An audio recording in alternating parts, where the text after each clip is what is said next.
Leiamos.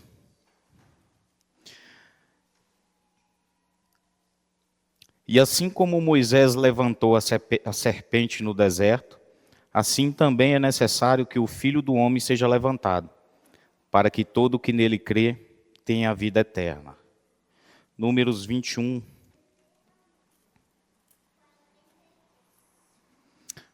Do versículo 4 ao 9. Então, os israelitas partiram do Monte Ó pelo caminho do Mar Vermelho, para rodear a terra de Edom.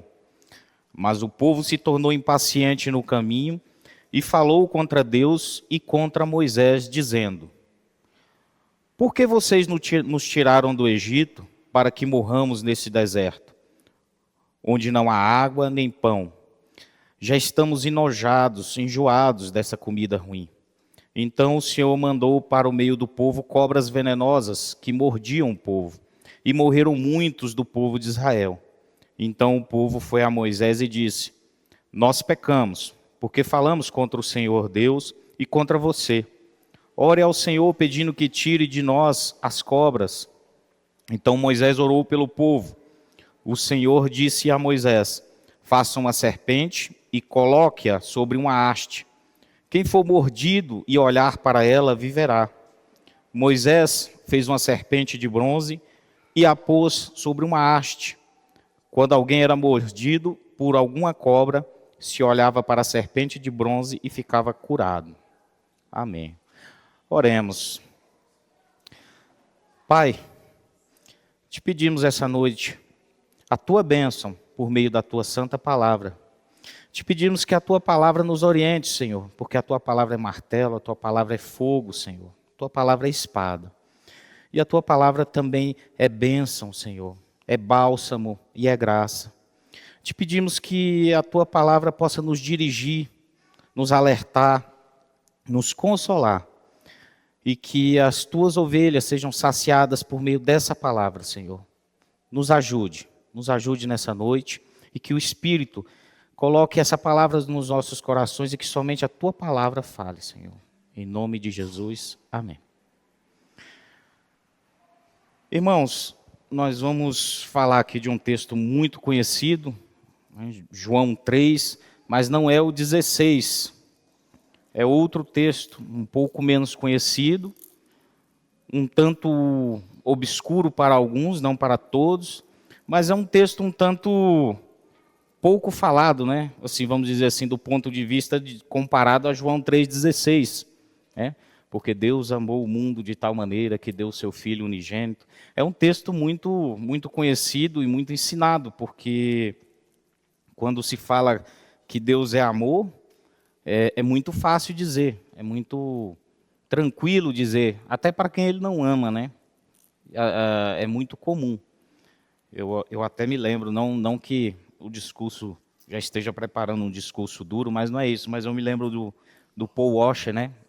Ele falando assim: por que os panfletos, os panfletos evangelísticos entregues nas ruas sempre tem escrito Jesus te ama? Vocês já experimentaram entregar um panfleto escrito assim: Jesus está enojado pelos teus pecados? Então, assim, é diferente. É um texto que não é aquilo comum, aquilo que as pessoas não têm muita coragem de pregar e ensinar hoje em dia.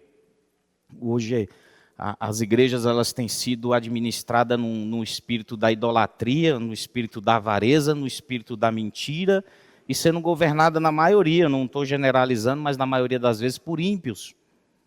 E ímpio atrai ímpio.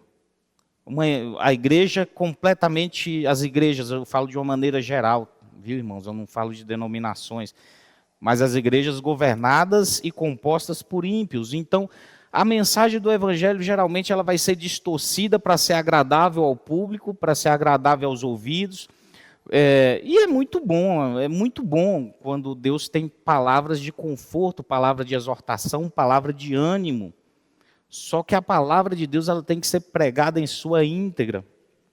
E o texto aqui é um texto que vai contar uma história triste em relação ao povo de Israel, mas apesar de triste, uma mensagem que traz esperança a esse povo. A disciplina de Deus vai trazer uma restauração. A disciplina de Deus, geralmente, ela causa uma saúde para aquele que estava doente. E aí, a partir desse texto que nós lemos aqui, ele é muito rico naquilo que é chamado de tipologia na teologia.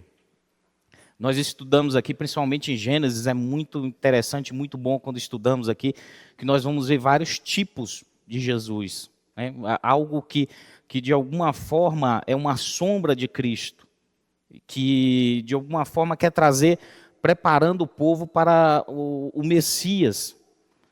Eu vou dar exemplos aqui, por exemplo, o Cordeiro Pascal, que foi imolado no Egito, onde os umbrais da porta foram aspergido o sangue do cordeiro para que o anjo destruidor não matasse os primogênitos de todos aqueles que tivessem participado dessa Páscoa. Esse cordeiro representa Cristo. E é claro, e isso eu não estou dizendo que eu acho que representa. São assim que os autores do Novo Testamento interpretam assim. O maná, que é o pão que desceu do céu. O próprio Jesus disse que o maná é um tipo dele mesmo. Ele falou, eu sou o pão do céu. Eu sou o pão vivo que desceu dos céus. Eu sou o verdadeiro maná, eu sou o verdadeiro alimento. É isso que Jesus dizia.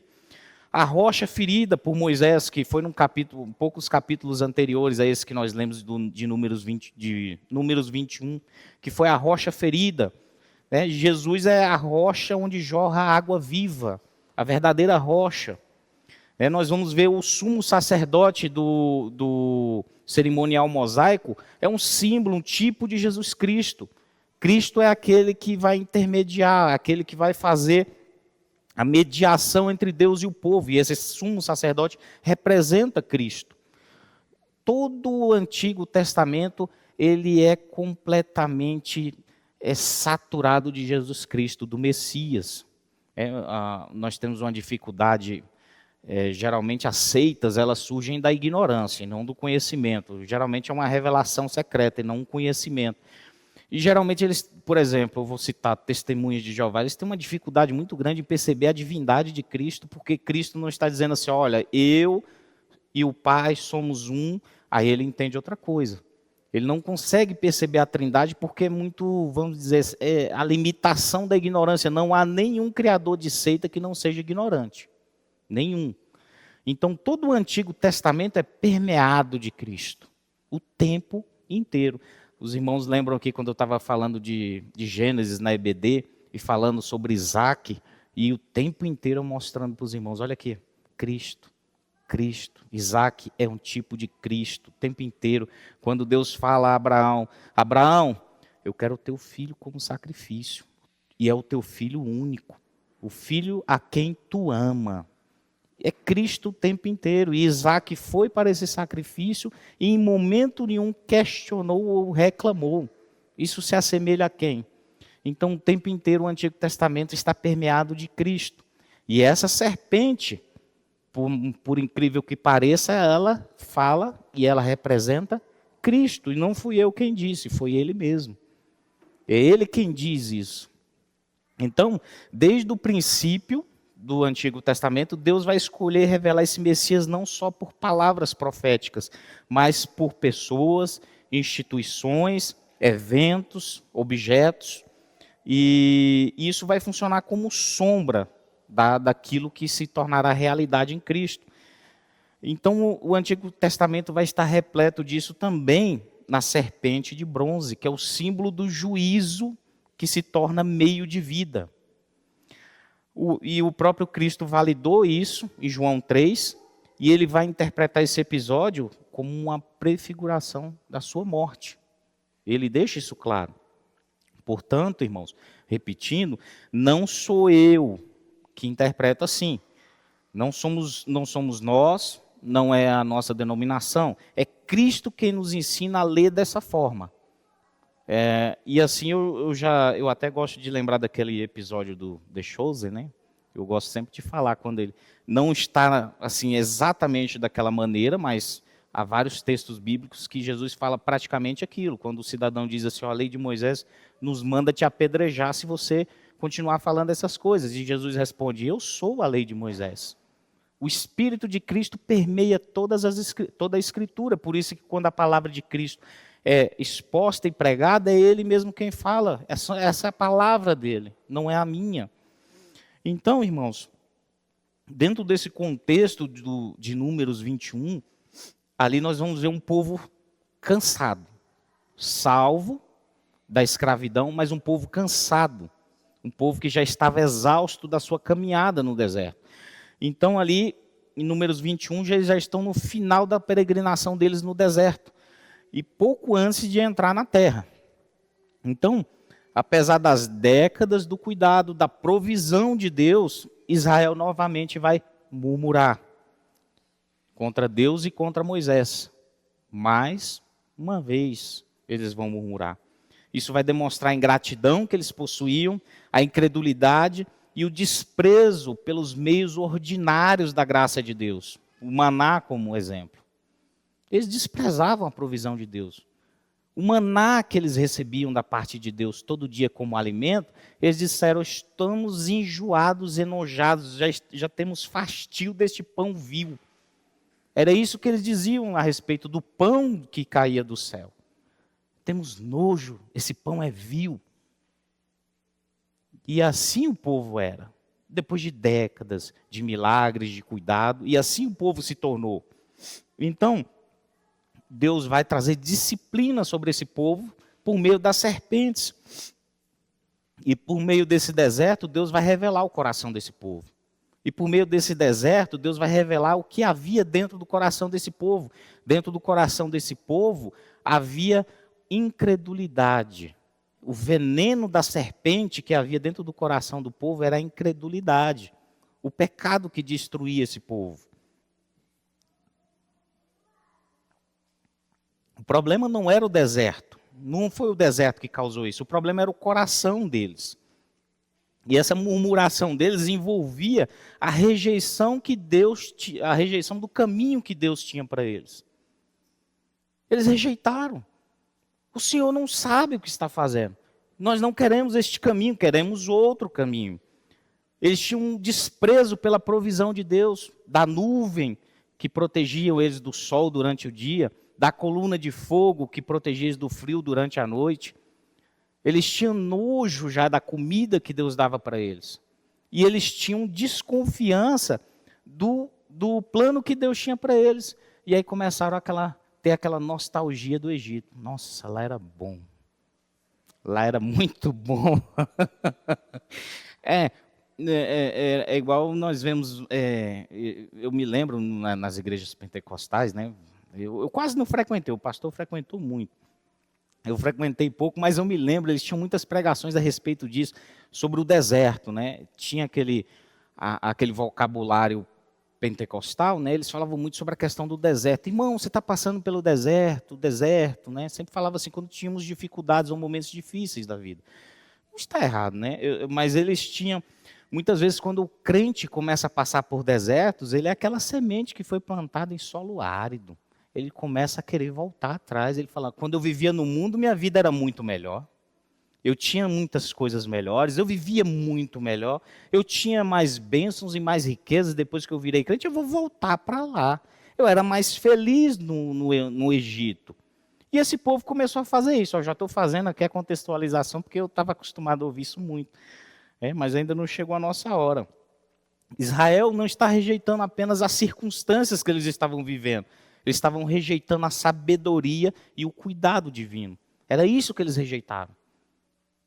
E aí, em resumo, irmãos, rejeitaram o próprio Deus. O Deus que tirou eles da escravidão do Egito, o Deus que cuidava deles. Mas eles não queriam o caminho que Deus escolheu. O caminho naquele momento era o deserto. O caminho era passar por aquele momento, e aquele momento, aquela disciplina, aquele deserto, aquelas serpentes, queria trazer eles a uma realidade que Deus desejava para eles, a um coração que Deus desejava para eles. Queria tirar o espírito de escravo de dentro deles. Queria preparar eles para adentrar na terra. Não adiantava enfiar uma turba de escravos dentro da terra prometida. Eles precisavam ser preparados, mas eles rejeitaram a sabedoria de Deus, a disciplina de Deus.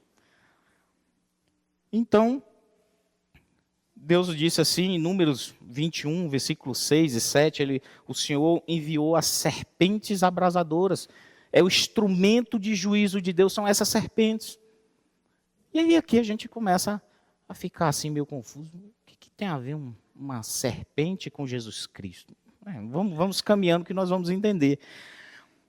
Então, essas serpentes, elas estavam revelando o que já existia internamente. O veneno era a incredulidade. Só que a disciplina de Deus, irmãos, ela vai produzir algo de bom. O que acontece? O que aconteceu após surgir essas serpentes abrasadoras que picavam eles e os matavam? Eles disseram: pecamos porque temos falado contra o Senhor e contra ti. Disse assim a Moisés. E logo eles vão procurar um intercessor.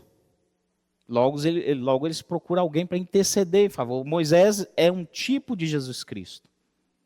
Moisés, o Evangelho de Mateus, quando a gente estuda ele profundamente, a gente percebe que ele tem toda uma estrutura para se parecer com a Torá, com os 5 primeiros livros da Bíblia.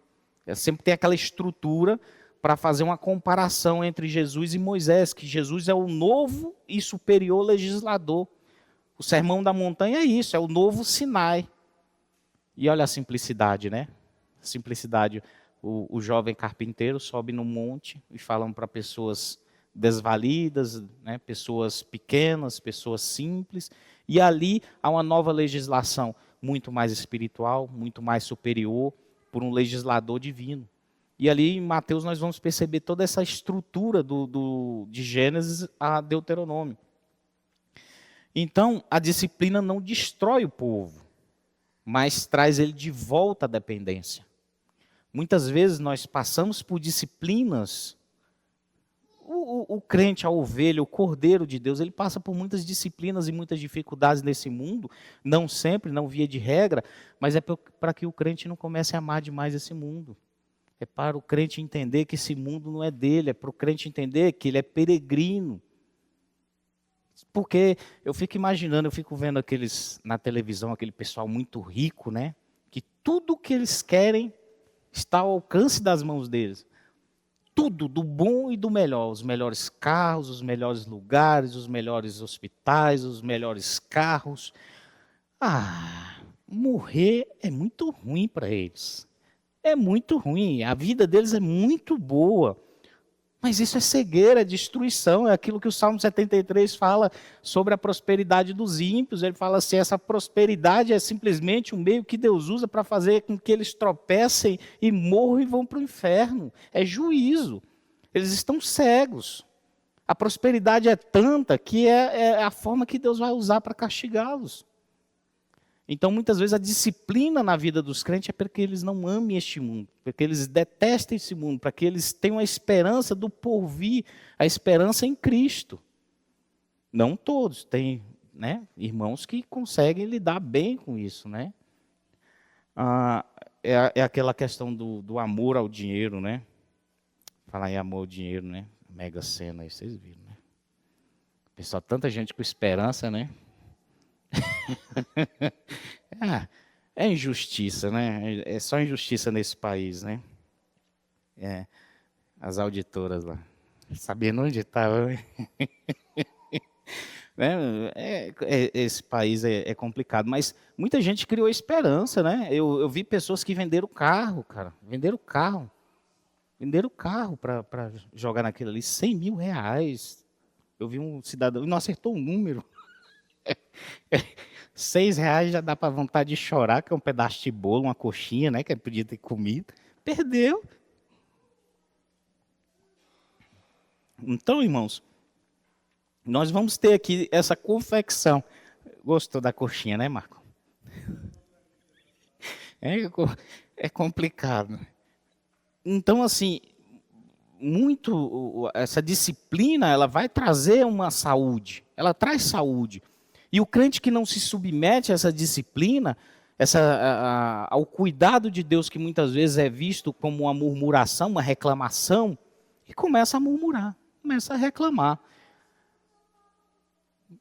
E aí é onde a maioria dos cristãos não entendem que aqui, essa caminhada que nós temos nessa terra é peregrinação. O apóstolo Pedro fala, olha, não se esqueçam, irmãos, vocês são peregrinos, vocês são forasteiros, essa terra não é de vocês estão aqui de passagem. E a pior desgraça do mundo é quando nós perdemos a noção desse tipo de coisa. Quando nós começamos a gostar demais, de amar demais. Eu não estou dizendo que nós temos que olhar para as bênçãos que Deus nos dá e dizer assim, não quero nada disso aqui porque eu vou para o céu, não vou aproveitar, não vou me alegrar. Não é isso, é você começar a desejar as cebolas do Egito. A vida do ímpio, a prosperidade do ímpio, ter inveja do ímpio. É essa que é a questão do povo que peregrinava pelo deserto. E aí Deus diz assim, após a intercessão de Moisés, que é um tipo de Cristo, olha, Moisés, vai lá, faça uma serpente e a coloque sobre uma haste.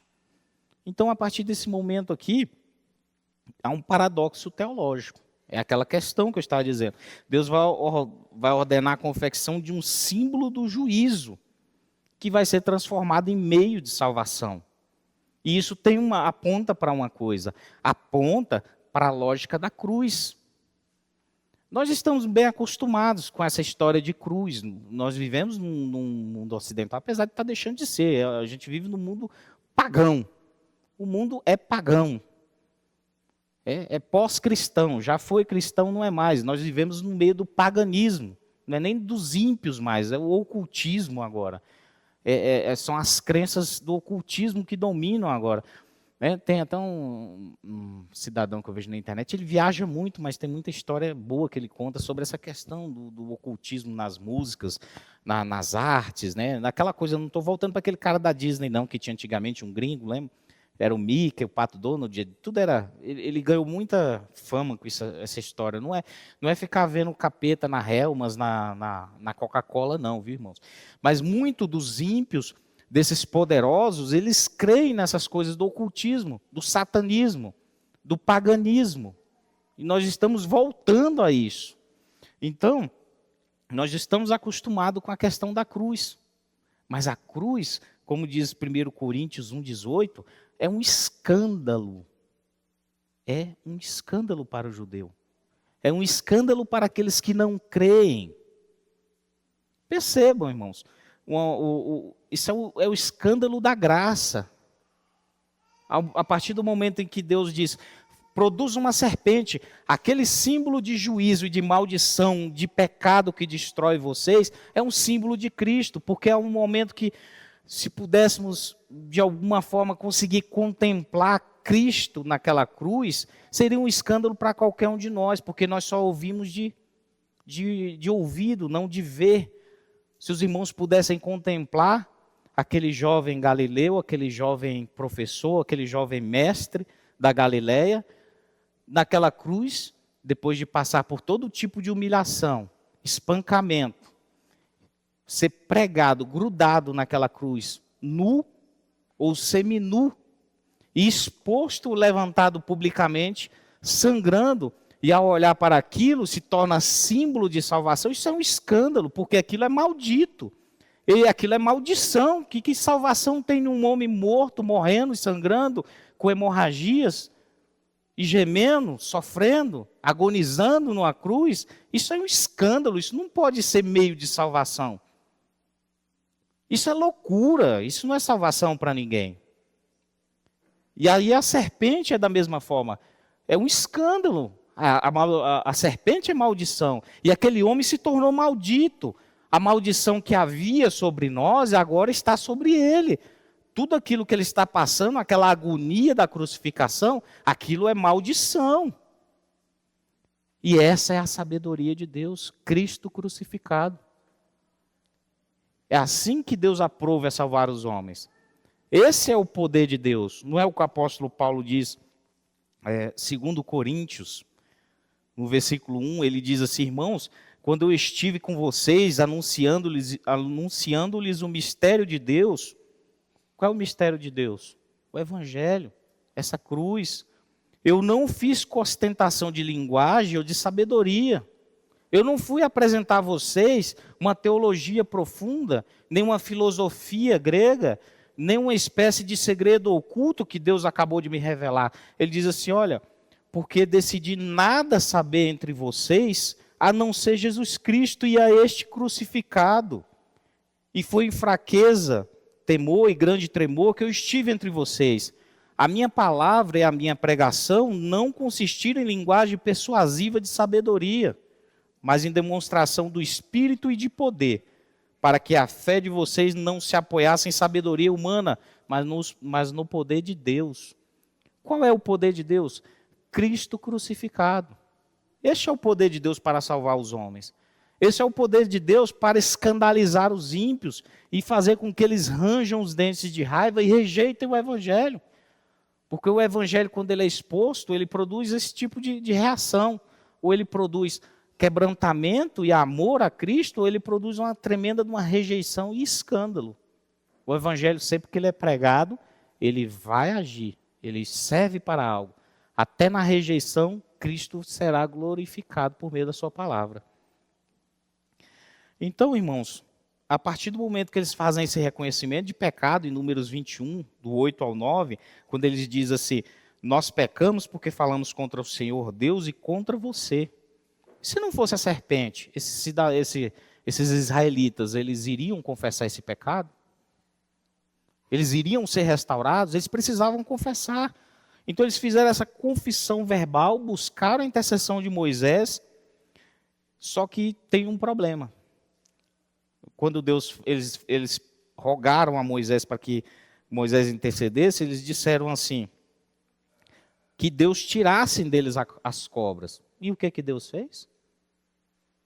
Tirou eles do caminho, do deserto, das cobras, as cobras ficaram lá. Ficou lá picando eles. Deus não removeu o deserto, o caminho, as serpentes. Deus falou, não vou tirar a serpente daí, mas vou dar uma solução, eu vou dar um escape para vocês. E a ordem é muito simples, ele ofereceu um meio de graça. A mesma coisa somos nós, nessa incompreensão que muitas vezes nós temos dos porquês da vida. Por que nós ainda vivemos aqui? Por que ainda somos picados pelas serpentes? Por que ainda temos dificuldades aqui? Consequências do pecado. E aí, Deus vai oferecer um meio de graça também para nós. E qual é o meio de graça? É dizer aos povos, aos cordeiros, aos eleitos que ainda não ouviram, que é, olhem para Cristo. A ordem é simples. Ele não está dizendo assim, façam isso, façam aquilo. Os melhores, ou os mais graduados, ou os mais importantes, ou aqueles que são bonzinhos. Simplesmente Deus diz, olhem. É muito simples, olhem. A mesma coisa que Jesus diz a Nicodemos, o Filho do Homem será levantado. O Filho do Homem será levantado, ele será exposto publicamente. E para que todo aquele que nele crê possa ser salvo, ter um meio de graça. Então ele diz assim, quem olhar, viverá. Não há mérito, também não há explicação, Deus não explicou a Moisés e nem a ninguém. Como assim? De que forma? Por que uma serpente? Não tem explicações, é simplesmente olhe e viverá. É apenas uma fé obediente. Simplesmente creiam. E aí, quando eu disse a respeito das igrejas, hoje em dia, o único meio é Cristo crucificado para que os homens sejam salvos das serpentes, do pecado, da destruição e da morte. E o que tem sido feito? Cristo tem sido negligenciado, a mensagem do Evangelho tem sido destroçada, deturpada, escondida. Estão submergindo, estão escondendo a mensagem do Evangelho. Onde se ouve a mensagem do Evangelho dessa forma? Que é somente Cristo, olhem para Cristo. E Cristo não vai pedir as suas credenciais, os seus diplomas, as suas conquistas, a sua beleza, o seu poder, a sua força. Ele simplesmente vai dizer, olhem para o Cristo crucificado. E o único meio que tem, a única forma que há de se salvar, dos homens serem salvos, tem sido negligenciado. tem sido destruído.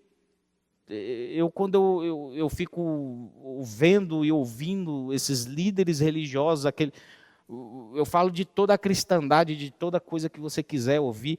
Quando a gente ouve aquela mensagem pura e simples, dá uma alegria muito grande, porque são poucos, a maioria do povo caminha a largos passos para o inferno, achando que vai para o céu, com falsos líderes, né?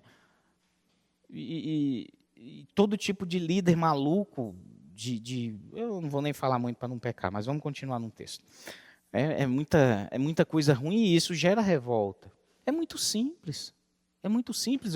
Eu já cheguei em igrejas, meus irmãos, aqui é tão bom aqui. É tão bom, assim, igual o pastor fala, parece uma família, nós nos conhecemos. Eu tenho muita dificuldade em falar com estranhos e uma multidão de estranhos, aí pronto, aí acabou para mim. Mas quando a gente conhece as pessoas, a gente vai perdendo a timidez, né? E aqui é muito pequenininho, eu tenho muita tranquilidade em falar com os irmãos. Mas eu já cheguei a igrejas enormes, bem estruturadas, com 1000 pessoas, 500 pessoas sentadas, aí o cidadão vai pregar e omite Jesus Cristo. Ele omite a palavra do Evangelho. Em igrejas enormes, um público cativo, um bom microfone, assim, dá para ouvir. Parece aquela igreja ali o templo o solo sagrado, aquela coisa espetacular. E se perde essa oportunidade. Isso é omitido. Então, entrando agora no contexto agora de João 3, irmãos, vamos entrar aqui, que eu nem sei quanto tempo eu estou pregando, irmãos. Eu sempre prometo ser breve, mas eu nem estou marcando. Nós vamos entrar aqui no diálogo, porque o João 3,16, ele não começa naquele, porque Deus amou o mundo de tal maneira, ali começa com um diálogo com um mestre em Israel, Nicodemos.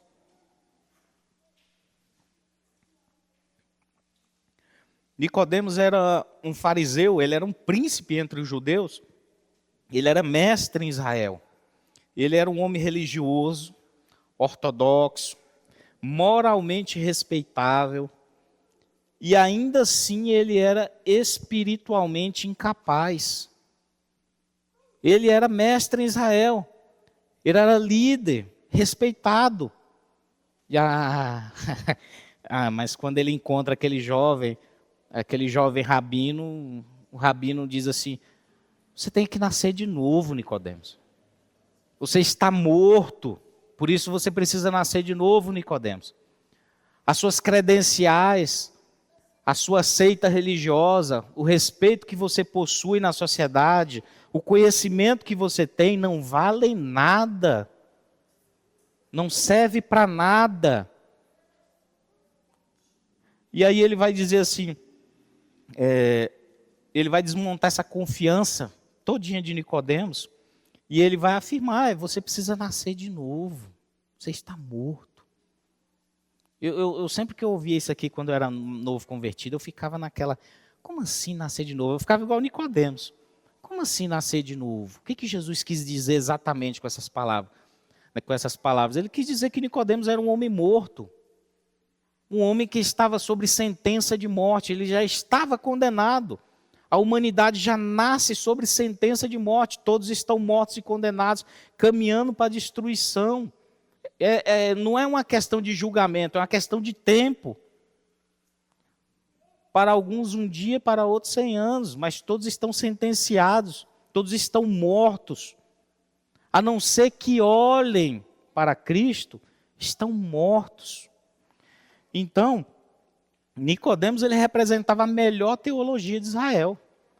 Quando a gente vai observar Jesus, naqueles diálogos com os fariseus, ele sempre dizia assim, eles tinham um ensino parecido. No entanto, que os próprios fariseus chamavam Jesus de rabi, rabino ou mestre. Eles, em certa parte, o ensino era parecido. E Jesus está falando para um cidadão que ele tinha a herança desse povo. Ele está falando para alguém que tinha uma aliança, era o povo da aliança. Você é a herança daquele povo. Você tem uma boa teologia, mas para mim não serve para nada. Não vai servir.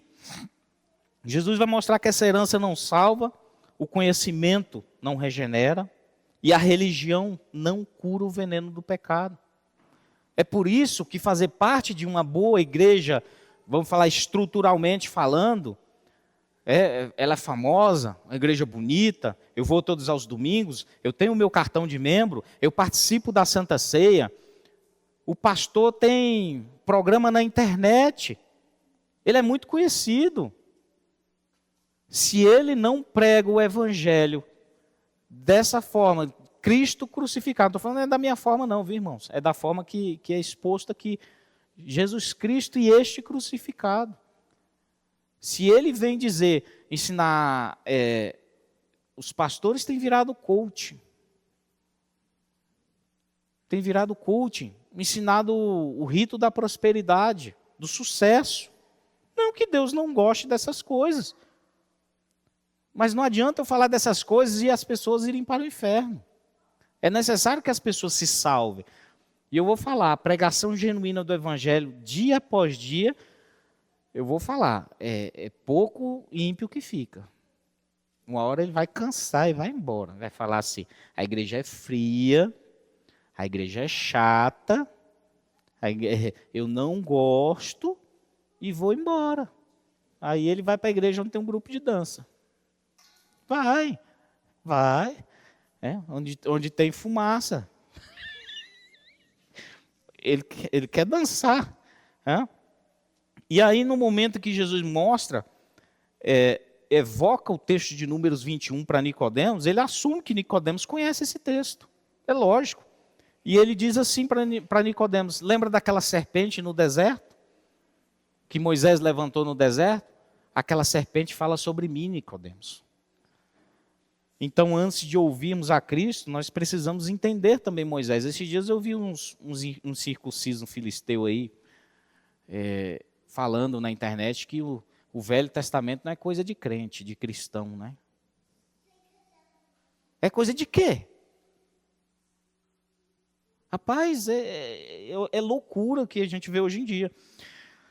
Então, irmãos, quando Jesus fala assim que o Filho do Homem será levantado, assim como Moisés levantou a serpente, ele está querendo dizer que ele vai ser levantado publicamente, exposto à vergonha publicamente. Ele não vai ser morto em secreto. Ele não vai ser morto de forma escondida, de forma privada.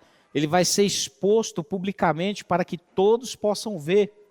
Toda Jerusalém viu, os líderes viram, os romanos viram. Ele foi exposto publicamente. E essa expressão ela é muito usada em João, no Evangelho de João, e quando diz assim que Cristo vai ser levantado, ela tem um duplo significado, que é essa exposição pública e de que ele seria exaltado a partir dessa cruz. Ele seria levantado e exaltado. Então, ele diz, olha, assim como a serpente é a maldição, eu assumirei a maldição. É assim que ele queria explicar para Nicodemos. E ele, a partir de agora, se tornaria objeto da fé das pessoas, como aquela serpente também foi. Então, ele queria dizer que essa serpente, que gerava vida para os israelitas, e ele geraria vida eterna para todos aqueles que nele crescem. Gálatas 3,13 diz assim, que Cristo nos redimiu da maldição da lei, quando se tornou maldição no nosso lugar. Pois está escrito, maldito todo aquele que for pendurado em um madeiro. Ele entendia que aquele momento onde ele seria crucificado, ele estaria sendo maldito. Deuteronômio 21, 23 diz isso. Maldito todo aquele que for pendurado no madeiro. É por isso que a cruz é motivo de escândalo para o judeu. Porque aquilo era uma maldição. Era impossível eles crerem que surgiria um Messias libertador de Israel do Império Romano, que morreria daquela forma, sangrenta e humilhante. 2 Coríntios 5:21 diz assim, pois foi por nossa causa que Deus tratou como pecador aquele que não tinha pecado, para que nele nos tornássemos justiça de Deus. Concluindo, irmãos, e logo depois eu vou fazer uma breve aplicação, mais 10 minutinhos. Sempre que fala que está terminando, está na metade.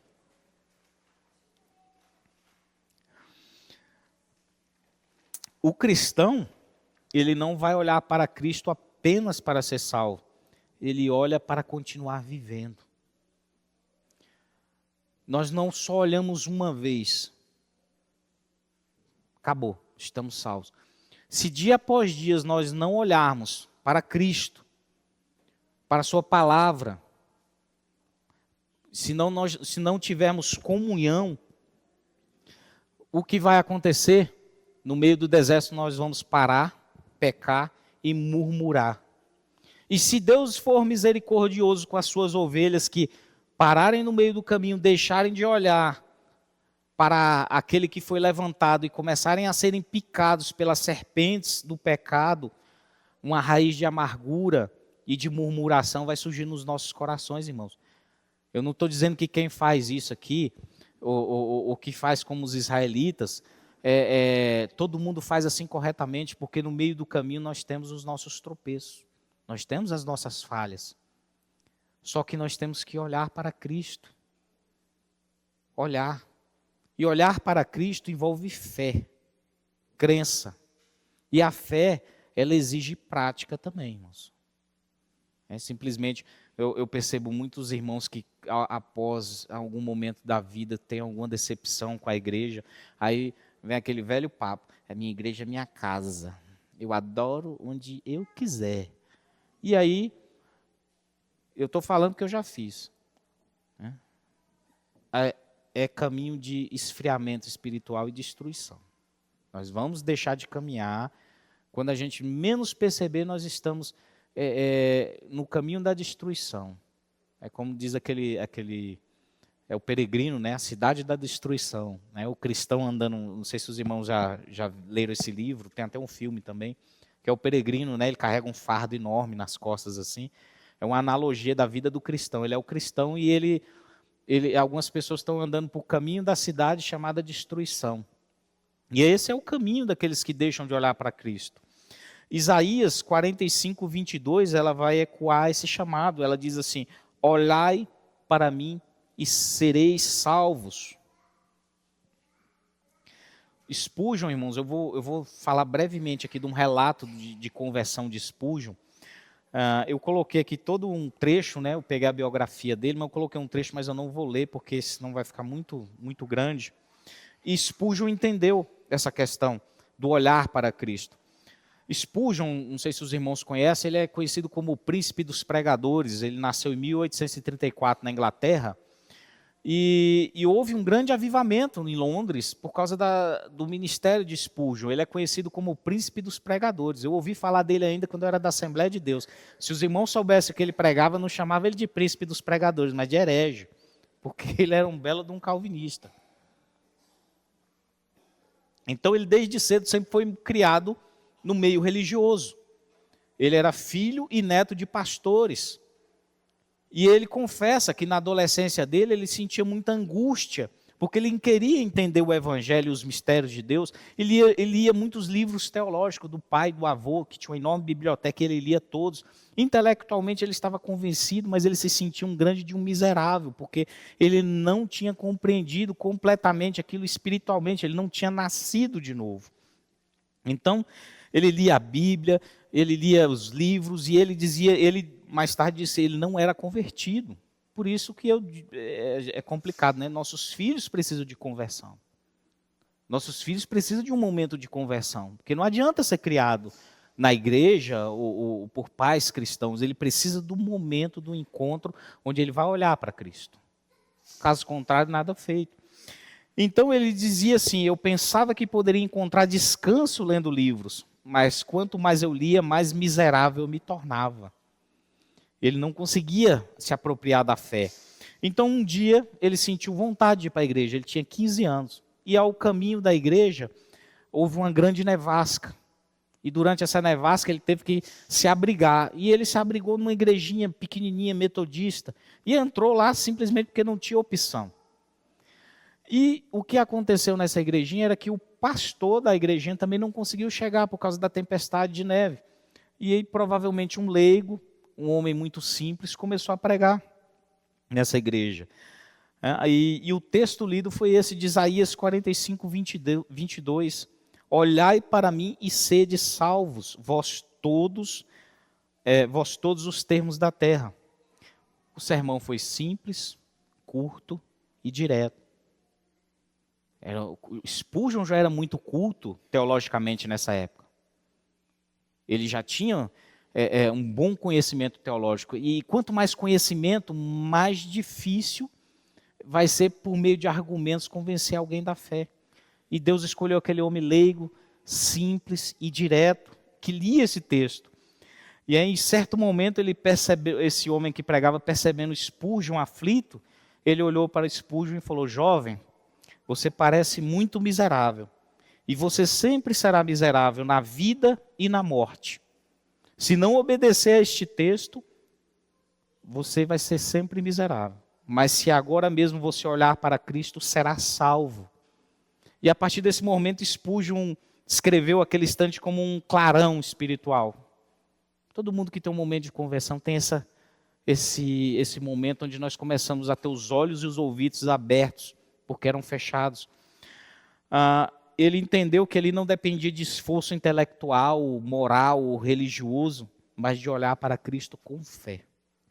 E aí ele escreveu mais tarde: naquele momento vi o caminho da salvação. Não sei o que mais o pregador disse. Eu não prestei muita atenção. Estava tão feliz por ter encontrado o caminho que não ouvi. E ele depois ainda disse assim: olhei e naquele instante a nuvem se dissipou. As trevas desapareceram e naquele momento vi o sol. E ali naquele momento daquela igreja vazia, com a pregação simples de um leigo, ele se encontra com Jesus Cristo. E a partir dali, com 19 anos, ele já se torna pastor e foi um dos maiores pastores que existiu na Inglaterra, na Londres antiga. Então, eu estou falando desse testemunho, irmãos, para demonstrar que o Evangelho é muito simples. Há uma simplicidade no Evangelho. E aqui, nesse momento que nós estamos estudando aqui durante esse sermão sobre essa serpente, do olhar para Cristo, nós vamos entender que a fé é o instrumento da salvação. É somente a fé. Aqui vai mostrar que Deus ele usa meios simples e pessoas comuns para alcançar suas ovelhas, alcançar o seu povo. E aqui vai ilustrar de forma bem prática a graça soberana de Deus. Spurgeon pelos meios mais complexos não encontrou, mas Deus pela forma mais simples e direta levou Spurgeon à salvação. É graça. Não é pelo esforço, não é por violência, é pelo Espírito. Eu posso falar o dia inteiro aqui que se o Espírito Santo não quiser convencer os irmãos, não vai resolver coisa alguma.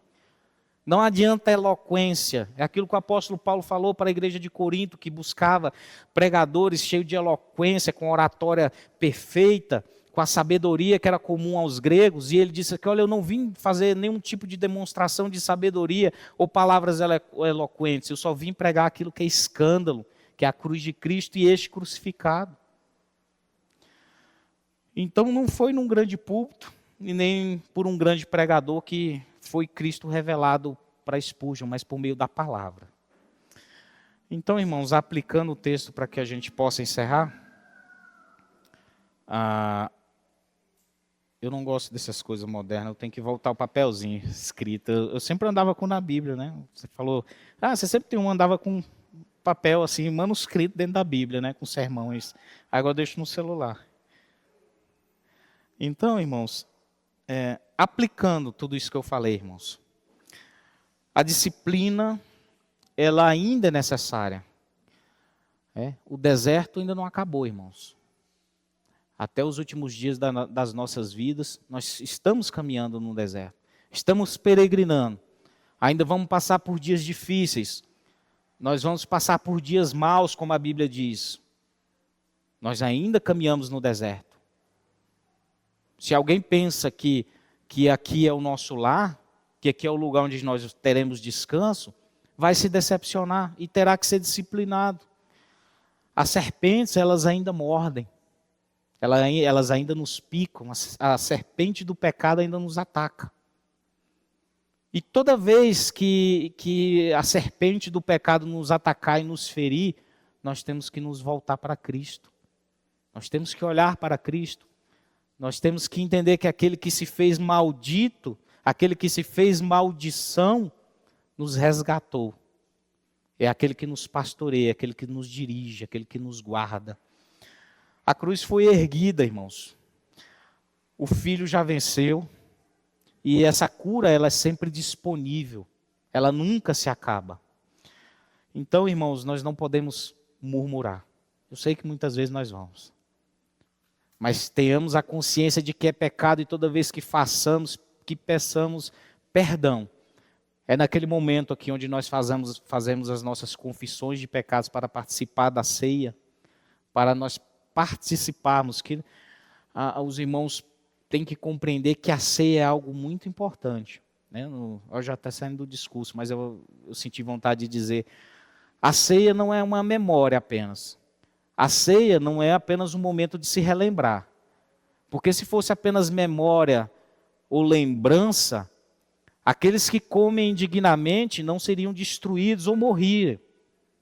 Cristo está presente neste momento. Esse é um momento onde nós participamos da ceia, não somente para lembrar dessa cruz, mas é um momento onde fazemos uma avaliação e uma renovação da nossa fé e da nossa aliança.